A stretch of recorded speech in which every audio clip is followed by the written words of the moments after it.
The rose quarter here is an area obviously for a sports and entertainment facility, but what it also represents from a transit perspective, from a community perspective, is that this is sort of where all lines kind of cross right here. So the train that we were just on is coming from the east primarily and heading across the Black Bridge or Steel Bridge.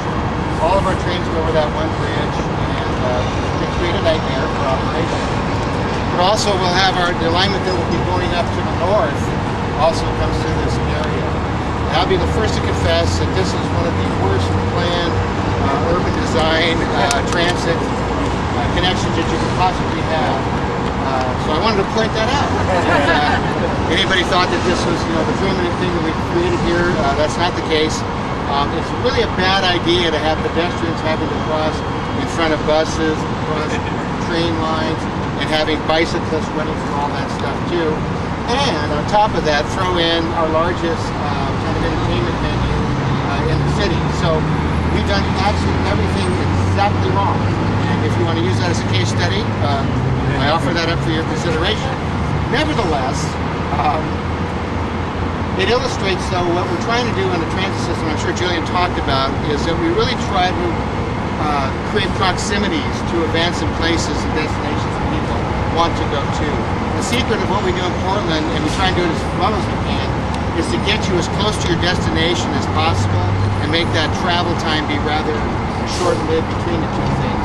Because everything operates on the surface, we can try and thread the needle as tightly as we can.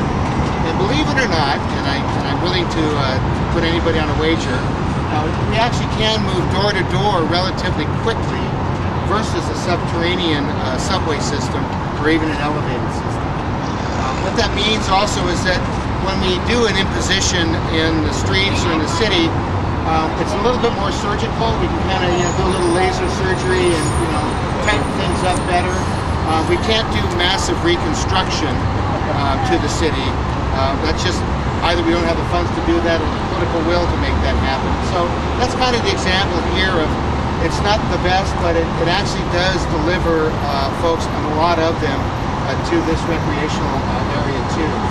The other thing I wanted to point out is in the city of Portland, with our urban growth boundary that Jillian talked about, we're trying to bring the livable areas closer into the city, closer to these transit services.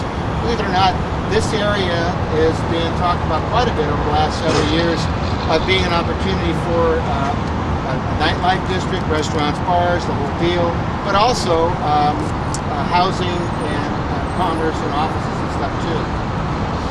My secret dream that I have hidden away in the vault at TriMet is this wonderful plan that makes everything work from a transit and pedestrian experience, but what it really does is it creates buildable sites. If you look across the land here from a redevelopment standpoint, again, this is a lousy setup to try and get any kind of effective footprint for mixed-use retail or for commercial activity. So down the road, we hope to be able to reconfigure this in order to create a more vibrant and 24-hour-a-day kind of a community area, in spite of the noise of the freeway going by, the transit system.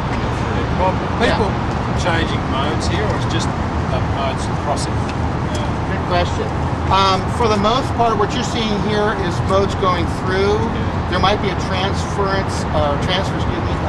bus to light rail. I'm a bicyclist. I ride every day back and forth to work, and sometimes I come through here, but as a cyclist, even I am crazy, because they all are, but I know that big things moving in speed is not a good recipe for cyclists. Nevertheless, we figured out a way that we can cohabitate the species, not to the detriment of everybody, but that's what we're trying to do in Portland. We're trying to figure out what is the mode that people are going to use naturally, and how do we accommodate that. And a lot of times it's not a brilliant design solution. It's more figuring out that accommodation and asking the different modes. And in downtown Portland, when you visit downtown Portland, you'll see this kind of in an extreme situation where we have cars, buses, light rail vehicles, pedestrians, cyclists, skateboards, segways, rollies, all in the same streetscape. That's an engineer's worst construct. That's hell. I mean, Dante would write about that. But that's what we try to do here because we're willing to think of things in a different way and see if it actually could work.